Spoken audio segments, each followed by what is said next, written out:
Before this class, I'd only taken one other user research course that solely focused on qualitative data, so I went into this course with really no quantitative data experience at all. I was excited to see what quantitative research was all about and to broaden my UX research skills.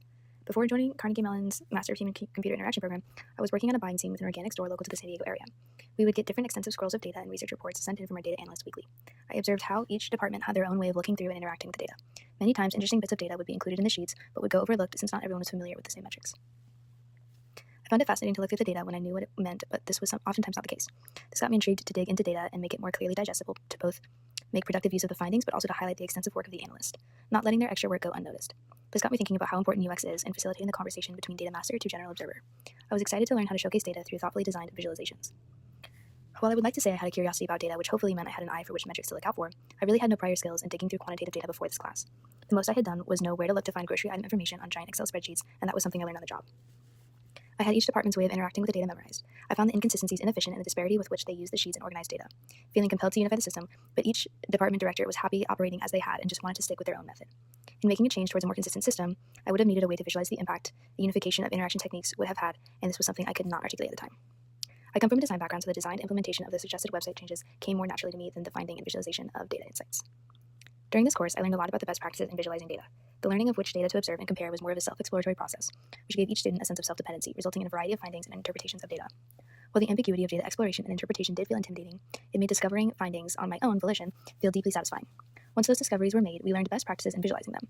As a big fan of color, before this course, I might have thought that picking a fun multicolor scheme would create a great visualization, but I learned the power of monochrome and clearly communicating data in a professional manner. The use of one color and particular labelings is important in clearly conveying which parts of the data are the pieces that you are aiming to highlight. Knowing which data to observe for potential correlations, finding the best way to communicate your findings, and generating hypotheses from insights are the most important takeaways I learned from this course. Tableau definitely has a steep learning curve in understanding all of its functionalities. In our first assignment, we followed some tutorials and were tasked with exploring the tool. I was definitely very intimidated by the platform, but with more practice, it started to make more sense. I attended a Tableau workshop outside of this course with the CMU library as part of their Love Data Week, and this was instrumental in developing more of an understanding of the tool. While I still feel like it will take some time to feel comfortable using Tableau and taking advantage of all of its features, watching an expert explain the ways they use it clearly showed the value of the tool and made it seem more approachable. In the future, I aim to continue practicing with Tableau to become more skilled in using it so that I can create effective visualizations and generate findings from data sources. Our project sponsor was Karen from our own CMU Human Computer Interaction Institute. Working with a client with real data was really cool, especially data that is directly relevant to most students in the class, as the majority of us were HCI students. It was an impactful learning experience to see how real data is collected and to learn how to parse through it.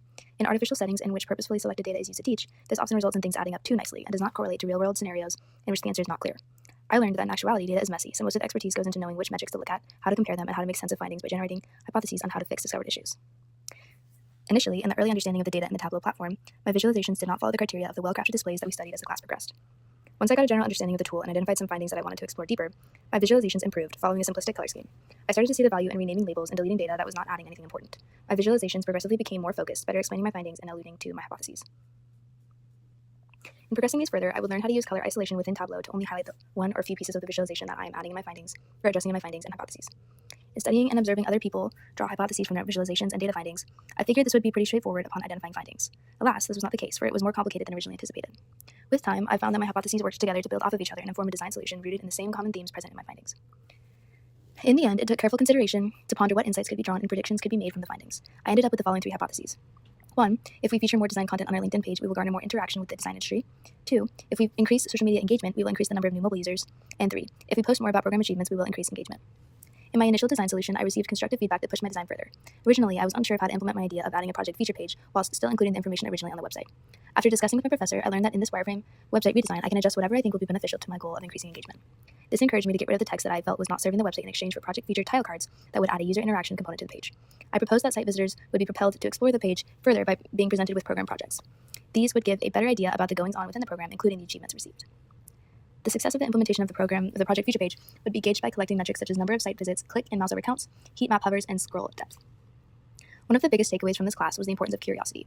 If you find yourself curious about something, look into the data, make some visualizations, and determine if there's anything the data is showing you. At the beginning of the course, we thought of some questions we wanted to uncover from the data. Quickly, we realized that while exploring original questions, you end up finding other discoveries that you had not even considered. Being open to the discoveries you find and having the curiosity to dig deeper into the pivots along the way can breed insightful findings. Turning those into hypotheses to be tested with wireframes can present solutions that greatly benefit whatever project you are working on.